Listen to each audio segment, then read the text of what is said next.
Ya, selamat malam. Saat ini saya akan melakukan presentasi terhadap hasil dari tugas 2 yang merupakan rangkuman jurnal internasional yang berjudul Influence Factors of Social Media and Gadget Addiction of Adolescents in Indonesia, yang digunakan sebagai ujian akhir semester untuk mata kuliah Data Science yang diampu oleh dosen Bapak Catur Nugroho SKOM Memkom. Dan saya sebagai mahasiswa, nama saya adalah Yusuf Fatiman Prasetyo dengan NIM 2004 0107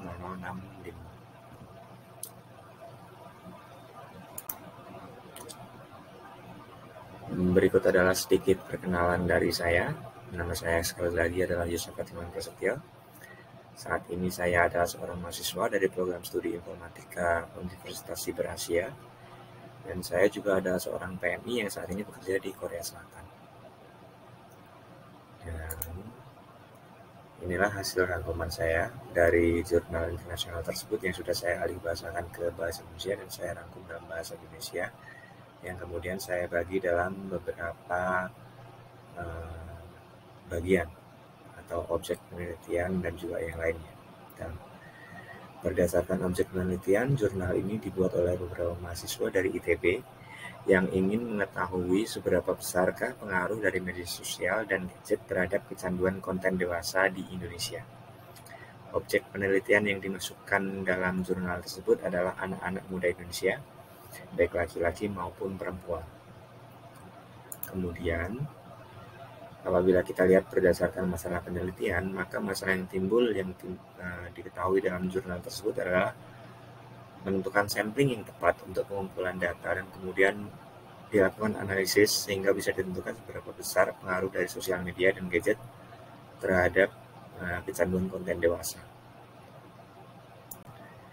Dan apabila kita lihat berdasarkan tujuan penelitian, maka seperti yang tertera pada judul jurnal, bahwa penelitian ini bertujuan untuk mengetahui seberapa besar pengaruh dari konten sosial media dan gadget terhadap kecanduan konten dewasa.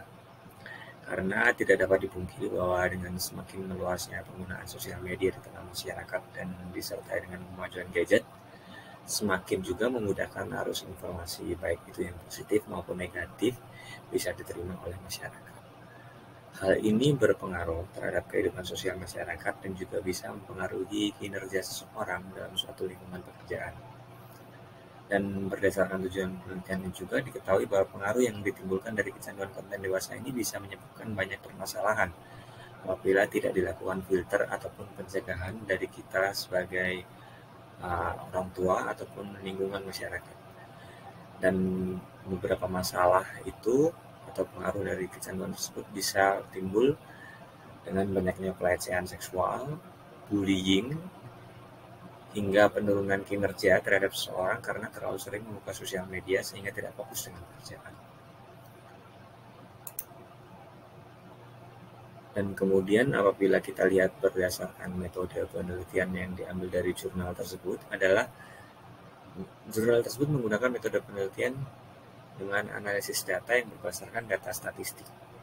Data statistik ini diperoleh dengan memberikan kuesioner yang akan dijawab oleh orang yang akan menjadi sampel data. Data ini kemudian dikumpulkan dan dianalisis menggunakan pemrograman Python, feature selection, dan tabular pre-processing, sehingga data yang diperoleh akan bersih dari error ataupun kesalahan yang mungkin terjadi pada saat pengumpulan data. Dan kemudian berdasarkan dari hasil penelitian jurnal tersebut, maka bisa kita lihat atau kita simpulkan bahwa kecanduan konten sosial media dan gadget tidak hanya memiliki pengaruh positif, namun juga memiliki pengaruh negatif seperti gangguan mental dan tingkah laku, juga bisa menyebabkan menurunnya kinerja dan motivasi seseorang, baik itu dalam pekerjaan maupun dalam bidang akademik. Sehingga apabila seseorang itu dalam pekerjaan, maka dia tidak fokus dalam pekerjaannya dan mengurangi kinerjanya dalam suatu perusahaan atau pabrik.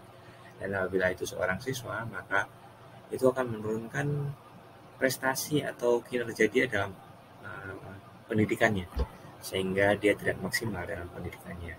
Dan dari hasil jurnal ini bisa dipakai juga sebagai salah satu acuan dalam menentukan langkah-langkah pencegahan terhadap kecanduan konten dewasa yang terdapat di media sosial. Demikian akhir dari presentasi saya. Saya mengucapkan terima kasih atas perhatian dari Bapak Catur Nugroho yang telah mengampu mata kuliah Data Science dan telah memberikan banyak ilmu dan manfaat bagi kami mahasiswa, sehingga kami bisa menyampaikan dan merangkum jurnal ini sehingga bisa menjadi jawaban bagi UAS semester 4 dari mata kuliah Data Science ini. Demikian saya akhiri presentasi pada lomba ini. Terima kasih.